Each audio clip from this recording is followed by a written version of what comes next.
We have Lance Armstrong versus Pantani. Got Ulick in the show. This is why body weight doesn't really matter.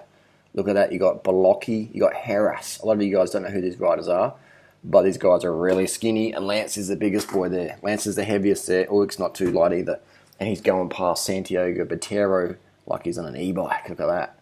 And he's not. This is full natty bra technology. This is Lance going for it. Lance was the greatest. Actually, no, probably I reckon Geraint Thomas is probably the greatest, because Geraint Thomas can ride faster than Lance up the outdoors with less fatigue on his face. So Lance Armstrong would struggle to finish top 10 in Tour de France these days. He would struggle. Look how gassed Lance always was compared to like the Sky Riders. Chris Froome, Geraint Thomas, no fatigue. No fatigue. No fatigue across the line. Incredible. Not even any flush faces. Incredible technology on the bikes these days. We have Lance. Look at that. He's sprinting to close those last few gaps. Look at that. And look at his position. He's really far back behind that saddle. He's on a 58 centimeter bike. So this is like the old school tech. But Lance is still crushing it. And Pantani's a little dude. He's tiny, man.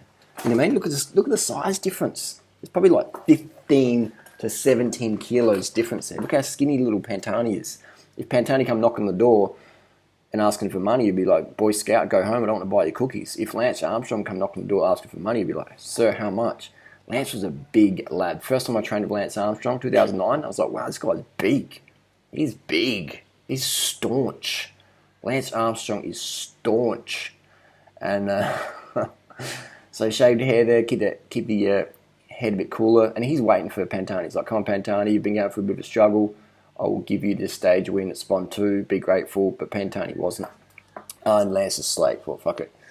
So Lance, he created cycling, you know, in terms of like the new era of like carbon bikes, Trek, Shimano, Specialized. You know, Lance just, without Lance, we wouldn't have the cycling industry we have today. We would not. So people rubbish Lance, but like, now you got to forget. You can't forget how much he did for cycling. You know, people talk about, hey, he was arrogant, he was a doper. It's like, yeah, well, when he's on his deathbed with cancer and doing chemo, people ditched him, you know. I'm not sure how many people Lance ditched, but he definitely took advantage of the situation, just like anyone would. So I'm a big fan of Lance Armstrong in his cycling cadence, all that stuff. But to go around saying that he's just a doper cheat, whatever, it's like Pantani's on the same shit and he's 15 kilos lighter. So for Lance to ride that strong is a good effort. We're talking pure physiology here. Body weight doesn't matter that much as mindset. Look at that. Pantani's going for it, and Lance is not even breathing. Just goes to show Lance has had the best game in the head. All right, so now we're going to switch to Thailand. We're going to talk a bit more about body weight. So, you know, like, how much does body weight really matter? You know, unless you're a professional, it doesn't matter that much. And even if it does, it still doesn't matter that much, because look at Lance Armstrong. Look how big he was. So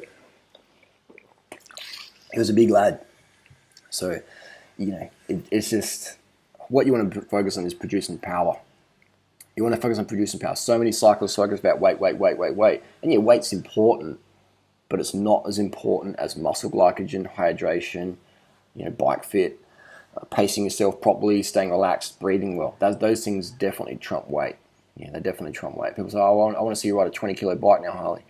I could ride a 20 kilo bike and still beat most people on the planet, you know, just because I got better nutrition, better game in the head, but I still prefer riding light bikes. So what I'm saying is, the moral of the story is that people out there, they focus on their weight too much as performance athletes, but then you got guys like Lance Armstrong or Miguel Indurain or Peter Sagan or Fabian Cancellara or even Chris Froome. Chris Froome's not as light as Quintana, you know.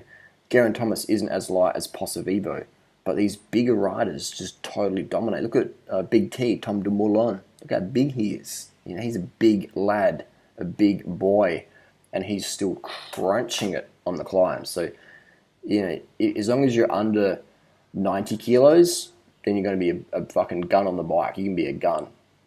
If you want to be a professional, then yeah, you want to be, you know, you want to be a climber, then you probably want to be under 75 kilos. But we're talking like world elite climbers, you know.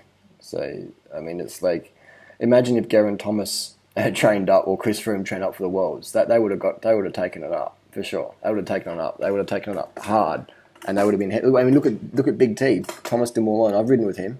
Very approachable guy. He's not small. Big T ain't small. That's why they call him the Big T, the Big TD. So, Big T was catching him on the climb.